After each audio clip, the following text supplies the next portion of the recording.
تمام دیکھنے اور سننے والے دوستوں کو اسم اعظم کو سادہ الفاظ سے سمجھانا ناممکن ہے، تاہم مثال سے اسم اعظم کی تعریف یوں کی جا سکتی ہے کہ جس طرح حسن کو کسی نے اپنے عکسی وجود میں نہیں دیکھا اور نہ ہی عشق کو دیکھا ہے، بلکہ حسین یا عاشق کو دیکھا جا سکتا ہے۔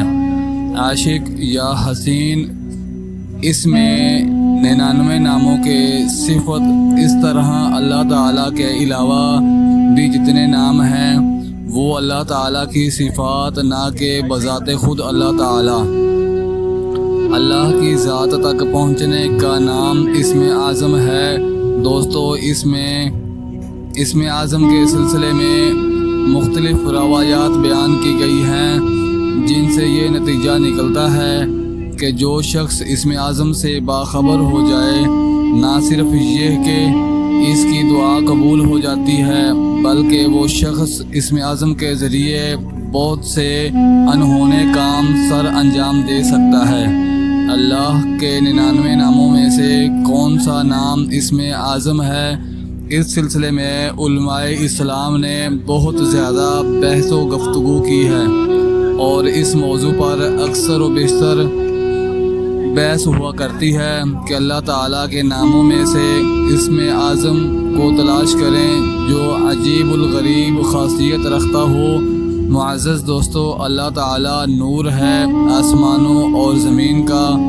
یہی اللہ کا نور لہروں کی شکل میں نباتات، جمادات، حیوانات، انسان، جنات اور فرشتوں میں زندگی اور زندگی کی پوری تحریکات پیدا کرتا ہے۔ پوری کائنات میں قدرت کا فیضان ہے کہ ہر کائنات میں ہر فرد دور کی ان لہروں کے ساتھ بندھا ہوا ہے۔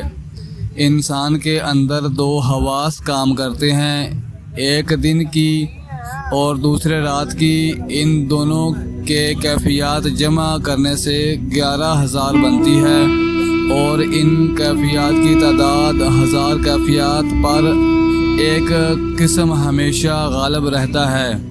یا یوں کہیں کہ زندگی میں اللہ تعالیٰ کے جو 11,000 اسم اعظم کام کرتے ہیں، ان کی تعداد پیارے دوستو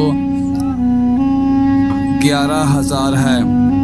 دوستو، انسان کے اشرف المخلوقات ہونے کی وجہ سے اس کے اندر کام کرنے والا ہر قسم دوسری نوع کے لیے اسم اعظم کی حیثیت رکھتا ہے۔